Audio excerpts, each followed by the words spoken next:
क्या one nation one election ही 2024 में मोदी सरकार को बचाएगा? क्या विपक्षी गठबंधन इंडिया को तोड़ने का उपाय भाजपा सरकार ने खोज लिया है? क्या बदल जाएगा संविधान और होगी राजतंत्र की स्थापना? संविधान पुनर्लेखन की बात करने वाले भगवा ब्रिगेड का नया राजनीतिक प्रोजेक्ट है क्या? एक देश एक चुनाव वाली बात जितना आसान आपको सुनने में लग रही है उतनी आसान दरअसल है नहीं। इसके पीछे का जो गुड़ा गणित और राजनीतिक चमचमाने की कोशिश है उसका अंजाम बहुत खतरनाक है। भले ही आपको ये गिनाया जाएगा कि ऐसा करने से बहुत सारा देश का पैसा बचेगा, लेकिन ध्यान रखिए इस प्रक्रिया से निरंकुशता अपने चरम पर होगी। मतलब साफ है, प्रजातांत्रिक देश तानाशाही की भूमिका में होगा।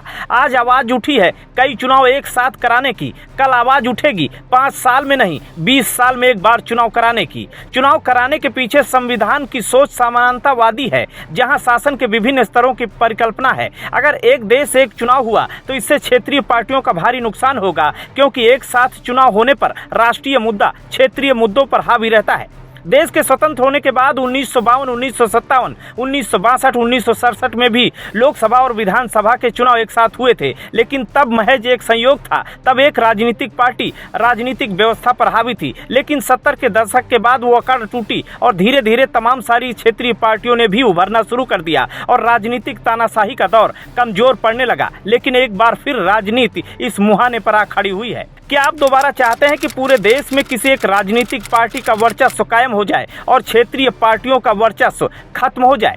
भारतीय जनता पार्टी के खिलाफ विपक्ष ने इंडिया नाम से एक गठबंधन तैयार किया। ऐसा गठबंधन जो 2024 में भाजपा की मोदी सरकार की नींव हिलाकर रख सकता है। लेकिन वन नेशन वन इलेक्शन वाली बात इस गठबंधन की चूल्हे हिलाकर रख देगी। तो क्या एक तीर से कई शिकार करने की तैयारी में है मोदी सरकार? प्रखरता से अपनी बात रखने वाले स्वामी प्रसाद मौर्य ने ट्वीट कर यहां तक लिखने में कोई गुरेज नहीं किया कि एक देश एक चुनाव देश हित में नहीं है। स्वामी प्रसाद मौर्य ने कहा कि सरकार लोकतंत्र को खत्म कर राजतंत्र की स्थापना करना चाह रही है।